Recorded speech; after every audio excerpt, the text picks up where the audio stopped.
유엔 안보리가 인도주의 지원단체들의 대북 제재 면제 요청을 신속하게 처리하고 제재 면제 기간을 늘리는 방안을 승인했습니다. 세계적 대유행병과 자연재해 등에 신속하게 대응하기 위한 방편이라는 설명인데요. 미국 정부는 북한 주민의 생명을 살리기 위한 인도적 지원단체들의 신속한 활동을 위해 관련 제안을 했다고 밝혔습니다. 오택성 기자가 보도합니다.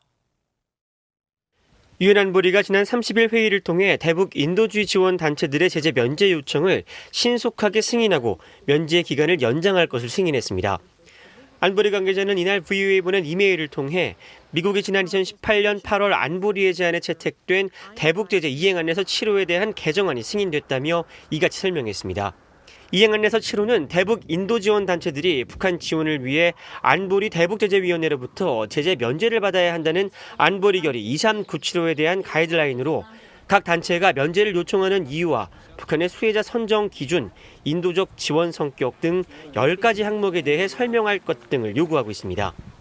안보리 관계자는 이번 이행안에서 개정을 통해 지원 기관들이 세계적 대유행병이나 자연재해에 대응하기 위한 지원 같은 긴급 인도주의 지원에 대해 안보리의 신속 승인을 요청할 수 있도록 했고 이들에 대한 면제 기간 역시 연장됐다고 설명했습니다.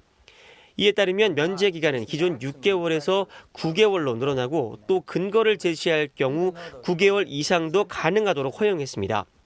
지원 단체들의 제재 면제 요청 과정도 단순화했다고 덧붙였습니다.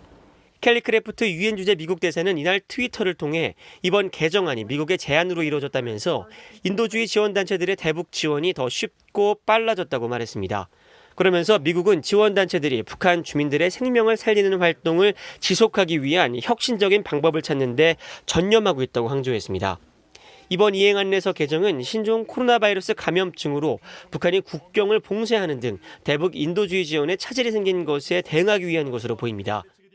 대북 지원단체인 미국 친후봉사단 측은 개정 내용에 대해 그동안 대북 지원단체들이 안보리에 요구해온 것들이라며 환영했습니다. Many of these changes the humanitarian community has explicitly asked for in the past. So it's very heartening to see that they are working with us to improve regulations to ensure humanitarian aid can be delivered in a timely manner. 다니엘 워츠 전미 북한위원회 국장은 북한의 국경이 재개되면 인도주의 단체들의 대북 지원 활동이 신속하게 이루어져야 한다면서 개정안은 지원단체들의 대북 지원 활동이 효과적으로 이루어질 수 있도록 도와줘야 한다고 강조했습니다. 워츠 국장은 그러면서 이번 개정안에도 불구하고 인도주의 단체 현지 인력들이 북한에서 사용할 자금을 전달하는 것이 어려운 문제는 여전히 남아있다고 지적했습니다. VOA 뉴스 오택성입니다.